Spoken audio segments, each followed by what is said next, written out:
François Gringe, donc je reviens vers vous. Vous êtes spécialiste des langues. Vous gérez la communication multilingue dans les organisations internationales, ou du moins c'est votre propos. Est-ce que vous avez des solutions? Des solutions, non, surtout que je crois que j'ai 5 minutes. En 5 minutes, on peut peut-être Mais en trouver. 5 minutes, ce qu'on peut faire, c'est d'abord remercier pour cette invitation à prendre part à un débat qui me semble à la fois intéressant et important, et peut-être présenter, je dirais, 4 idées forces sur lesquelles on pourra du reste revenir par la suite pendant notre débat. Alors, je pense que la première idée concerne la manière dont on considère le problème. Et une manière qui peut compléter des manières existantes et mieux connues, c'est de poser la diversité comme un objet à traiter dans la perspective des politiques publiques et qu'on peut donc analyser avec les instruments qu'on applique d'habitude à l'évaluation des politiques publiques.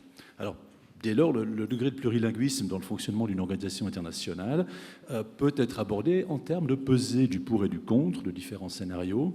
Et on peut comparer toutes sortes de scénarios allant de l'unilinguisme plus étroit au multilinguisme intégral. Et cette pesée du pour et du contre, elle ne va pas se substituer au débat politique, mais je pense qu'elle peut le compléter de manière utile, surtout quand il s'agit, comme le disait M. Falt tout à l'heure, quand il s'agit de faire autre chose que de prêcher à des convaincus, prêcher à des convertis. Et là, je pense que c'est très utile de pouvoir entrer dans cette pesée du pour et du contre, en commençant par l'identification et la mesure de ce qui constitue le pour et le contre de différents scénarios.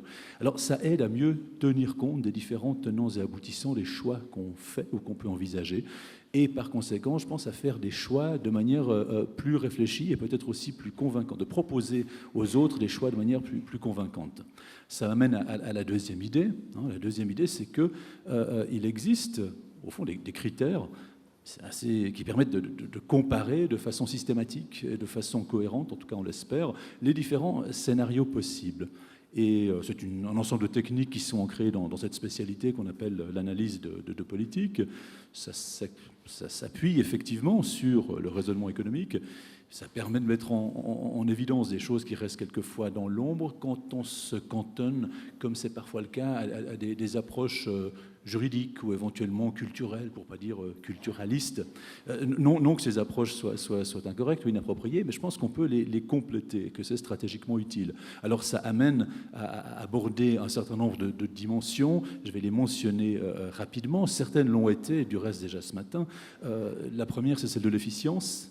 Quelquefois, contrairement à ce qu'on croit souvent, il est effectivement beaucoup plus efficace d'autoriser, d'encourager l'utilisation d'un vaste éventail de langues pour pouvoir communiquer de manière, contrairement à ce que beaucoup de gens prétendent, de manière beaucoup plus ciblée, beaucoup plus efficace que si tout le monde converge vers une langue unique qui n'est pas forcément bien maîtrisée.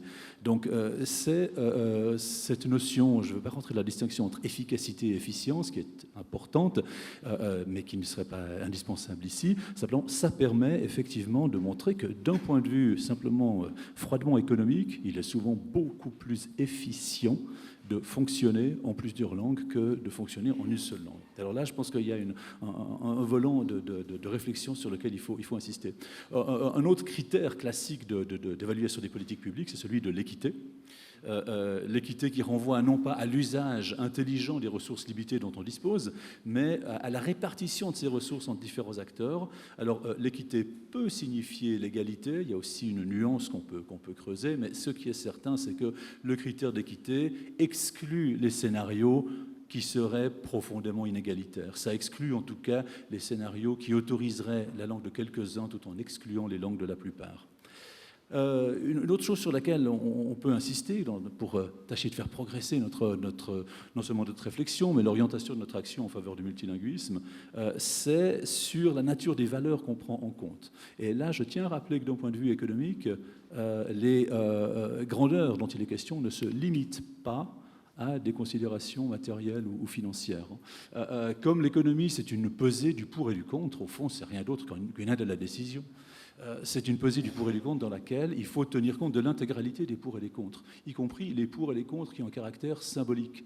Ce n'est pas qu'une question d'argent. Et je le rappelle toujours à mes étudiants, l'économie n'est pas qu'une question d'argent. C'est une question simplement de peser aussi large que possible des éléments d'une décision. Et à ce moment-là, il est tout à fait logique, même si ça coûte plus cher en termes financiers, de choisir une formule, notamment pour la communication dans une organisation internationale, qui est préférable parce que, en revanche, elle fournit, elle amène davantage des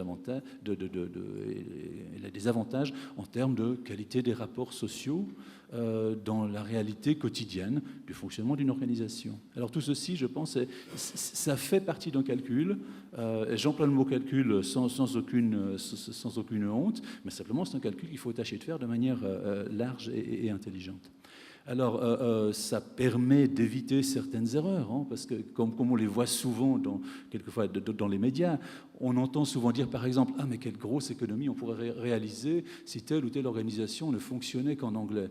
Évidemment pas, puisque naturellement, à partir du moment où on fonctionne qu'en anglais, ça veut dire que tous les non-anglophones doivent l'apprendre, et puis l'apprentissage d'une langue, ce n'est jamais gratuit, hein, ça coûte quelque chose, et en fin de compte, ça peut coûter beaucoup plus cher de généraliser une compétence dans une langue étrangère à un niveau élevé, plutôt que de fournir de la traduction, de l'interprétation de bonne qualité. Et ce qui est quelquefois présenté comme une économie, c'est en fin de compte un vulgaire transfert de charge.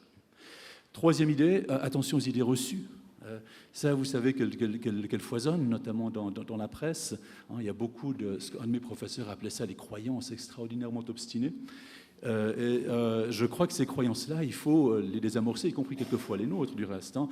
Mais je prendrai qu'un exemple qui concerne l'OMPI, l'Organisation mondiale de la propriété intellectuelle, qui gère ce qu'on appelle en bon français le PCT, Patent Cooperation Treaty, le traité qui... la coopération sur l'octroi des brevets. Alors je parle du reste ici sous le contrôle de M. Hoppe qui vient de l'Office européen des brevets. J'ai aussi des données sur l'Office européen, mais je ne vais naturellement pas en parler. Simplement, ce qu'on constate, hein, c'est qu'il y a eu 2 pics en termes d'usage des langues pour le dépôt des brevets. Il faut distinguer entre le dépôt des brevets, la publication des demandes, et puis donc le dépôt de la demande, la publication de la demande, l'octroi du brevet, c'est des étapes différentes, régies souvent par des régimes linguistiques différents.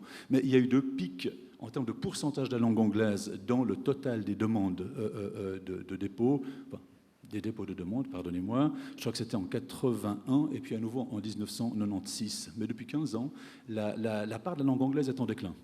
Et qu'est-ce qui augmente, en tout cas au niveau du PCT, c'est le chinois et le coréen. Donc il y a une diversité qui est là dans un domaine sensible, je dirais même extrêmement important, qui est celui de la créativité industrielle et du rôle de la langue dans la transmission, la diffusion de cette créativité industrielle. Et cette diversité, elle est maintenant portée en bonne partie par l'Extrême-Orient.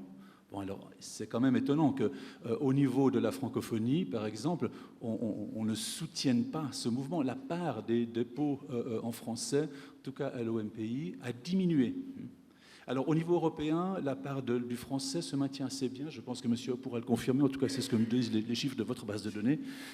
Celle de l'allemand aussi, mais ça, c'est au niveau européen. Au niveau mondial, la part de l'allemand fléchit et celle du français fléchit beaucoup. Et il n'y a pas de raison. Je veux dire, est-ce que c'est l'Extrême-Orient qui, à lui tout seul, va porter cette diversité? Non, je pense que la francophonie peut le faire aussi. Et contrairement à ce qu'on croit, la langue de la créativité industrielle, ce n'est pas que l'anglais, c'est un grand éventail de langues. Et de ce point de vue-là, je pense que la francophonie peut tout à fait soutenir ce mouvement.